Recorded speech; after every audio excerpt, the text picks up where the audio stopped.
শান্তিপুর সহ Trinamool SC OBC সেলের অভিনব আয়োজন, পুরুষদের পাশাপাশি মহিলা সংখ্যালঘুদেরও ইফতারের আয়োজন। পঞ্চায়েত সমিতির কর্মধক্কা, সারাদিন উপোস থেকে একসাথে খেলেন ইফতার। এবার অভিনব এবং আরও আন্তরিক ইফতার পার্টির আয়োজন নদিয়ার শান্তিপুরে। শান্তিপুর সহ তৃণমূল কংগ্রেসের এসসি ওবিসি সেলের সভাপতি মনোজ সরকারের উদ্যোগে মুসলিম ধর্মাবলম্বী মহিলাদের এবং পুরুষদের একসঙ্গে নিয়ে ইফতারের আয়োজন।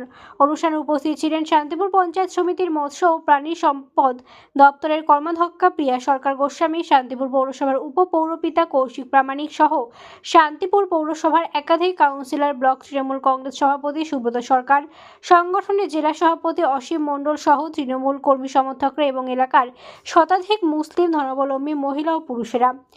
পঞ্চায়েত সমিতির প্রাণী সম্পদ উন্নয়ন দপ্তরের কর্মধ্যক্ষা প্রিয়া গোস্বামী সরকার জানান যে তিনি এখানে আমন্ত্রিত। তিনি একজন মহিলা হিসেবে গর্বিত যে ইফতারে মহিলাদের অংশগ্রহণ করার ব্যবস্থা করেছে তৃণমূল এসসি ওবিসি সেল।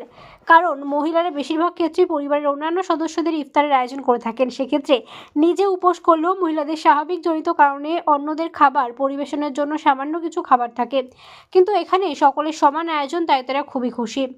অপরদিকে শান্তিপুর পৌরসভার উপপৌরপিতা কৌশিক প্রামাণিক জানান যে মমতা বন্দ্যোপাধ্যায় বলেছেন ধর্ম যার যার, উৎসব সবার। তবে শান্তিপুর সহ তৃণমূল কংগ্রেস এসসি ওবিসি সেলের পক্ষ থেকে যে অভিনব ইফতার পার্টির আয়োজন করা হয় তা সত্যিই সংবেদনশীল।